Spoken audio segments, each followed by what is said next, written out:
नमस्कार आणि सुस्वागतम विद्यार्थी मित्रांनो, आजच्या या व्हिडिओमध्ये आपण इयत्ता 3री मराठी विषयातील पाठ क्रमांक 4 अंतराळवीर डॉक्टर सुरेश सावंत यांच्या या कवितेचा अर्थ पाहणार आहोत.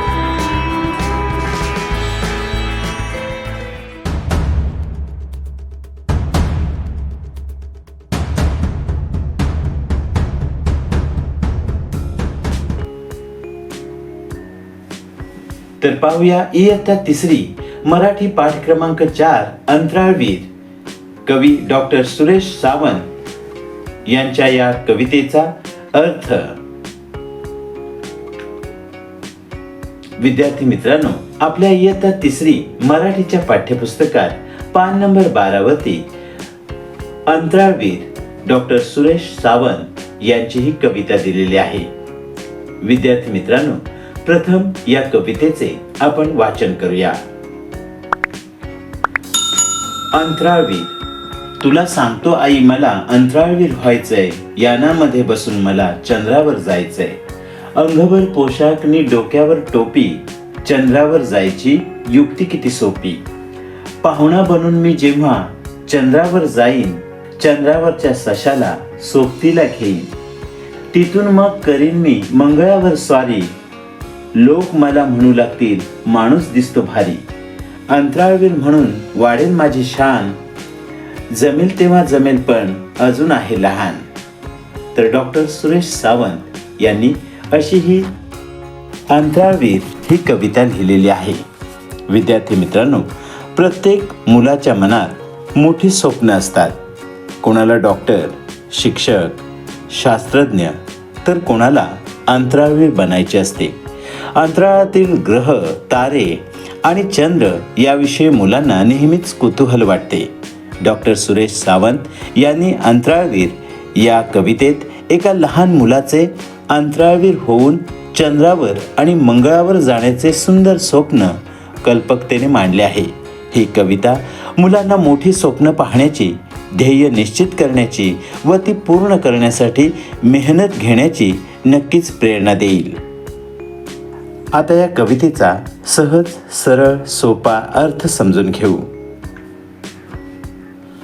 तुला सांगतो आई, मला अंतराळवीर व्हायचंय.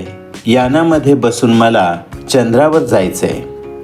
विद्यार्थी मित्रांनो, या कवितेमध्ये एक मुलगा आपल्या आईशी संवाद साधत आहे. मुलगा आईला सांगतो की मला मोठेपणी अंतराळवीर व्हायचं आहे. अंतराळ यानातून चंद्रावर जाऊन तो चंद्र मला जवळून पाहायचा आहे. अंतराळवीर, अंतराळात प्रवास करणारी व्यक्ती. यान, अंतराळात प्रवास करण्याचे साधन. पुढच्या ओळी पहा. अंगभर पोशाख नी डोक्यावर टोपी. चंद्रावर जायची युक्ती किती सोपी. मुलगा पुढे म्हणतो, अंतराळवीराचा खास पोशाख आणि हेल्मेट किंवा टोपी घालून चंद्रावर जाणे किती मजेदार वाटते. अंगभर पोशाख आणि डोक्यावर टोपी घेतली की चंद्रावर सहज जाता येईल असे मुलाला वाटते. पाहुणा बनून मी जेव्हा चंद्रावर जाईन, चंद्रावरच्या सशाला सोबतीला घेईन. मुलगा कल्पना करतो की तो जेव्हा चंद्रावर जाईल तेव्हा तिथे असलेल्या सशाला आपला मित्र बनवेल व आपल्या सोबत घेईल. तिथून मग करीन मी मंगळावर स्वारी. लोक मला म्हणू लागतील, माणूस दिसतो भारी. मुलाला चंद्रावरून पुढे मंगळावरही जायचे आहे.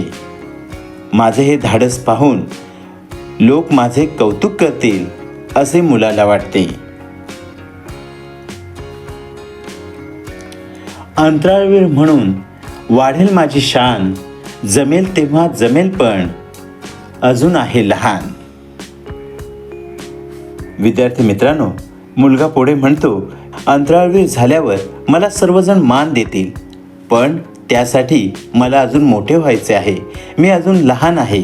अंतराळवीर होण्यासाठी खूप शिकावे लागेल, मोठे व्हावे लागेल हे मुलाला या ओळीतून समजते, हे आपल्या लक्षात येते.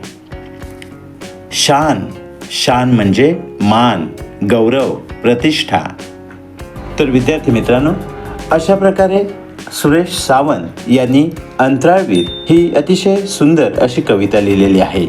या कवितेत एका लहान मुलाचे अंतराळवीर होण्याचे सुंदर स्वप्न व्यक्त केले आहे.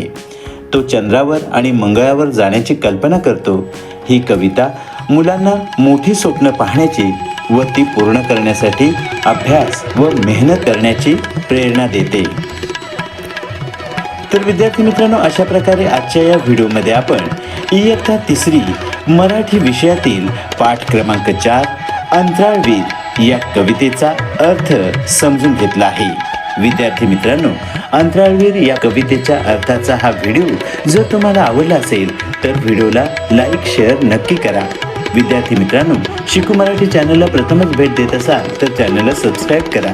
शिकू मराठी चॅनलचे असेच नवनवीन व्हिडिओ तुमच्यापर्यंत सर्वात आधी पोहोचण्यासाठी नोटिफिकेशन बेल ऑलवर क्लिक करा. विद्यार्थी मित्रांनो, हा व्हिडिओ पूर्ण पाहिला त्याबद्दल धन्यवाद.